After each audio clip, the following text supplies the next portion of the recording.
Human minds have collectively undergone a striking change in how they focus on information. But I have also seen how stress is associated with attention switching. We need to take this seriously, as the World Health Organization identified stress as a health epidemic of the 21st century.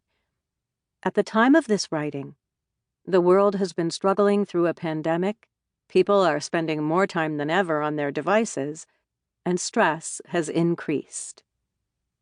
I am, by training, a psychologist, but I almost didn't become one. The microbiologist Louis Pasteur wrote that chance favors the prepared mind.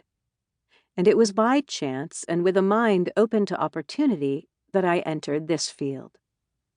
The truth is, I started out as an artist and never thought I would do anything else. I studied fine arts at the Cleveland Institute of Art, specializing in painting and drawing. I was deeply entrenched in abstract expressionism.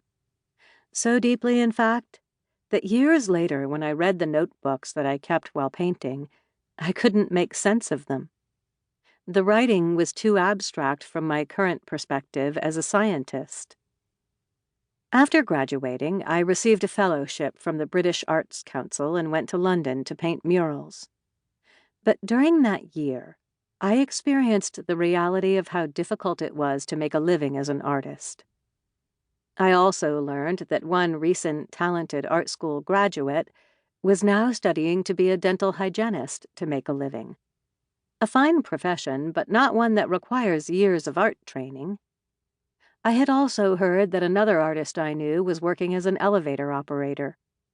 While some people might be so dedicated to their art that they were willing to spend 8 hours a day at a job that they didn't like to support their passion, I quickly realized that this life was not for me. Fortunately, I was also good at math, and I knew that it was a lot easier to make a living using those skills. This is how I ended up at the University of Michigan pursuing a master's degree in statistics, which would pave the way for me to study psychology and computer usage.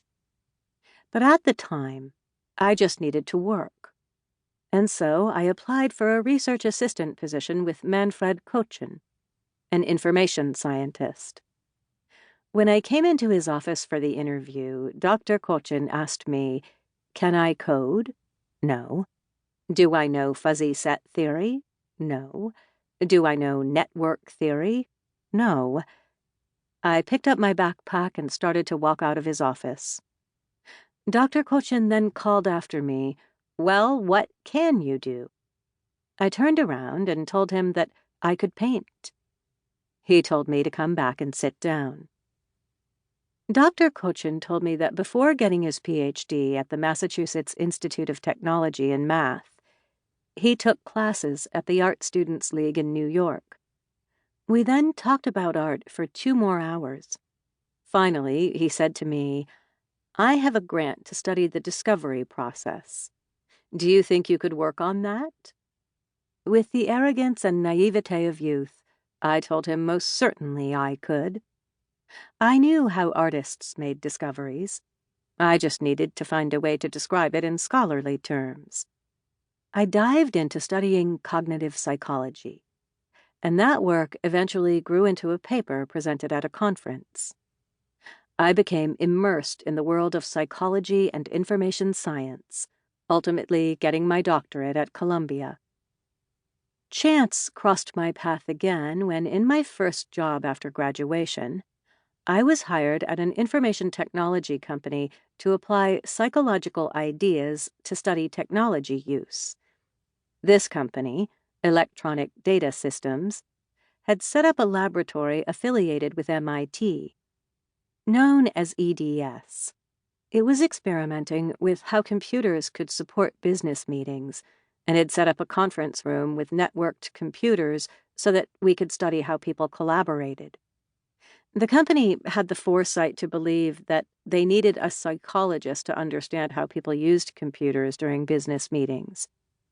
Today, networked computers in a conference room are not something we would blink at, but back then, I remember feeling thrilled, thinking that I had stepped into the future.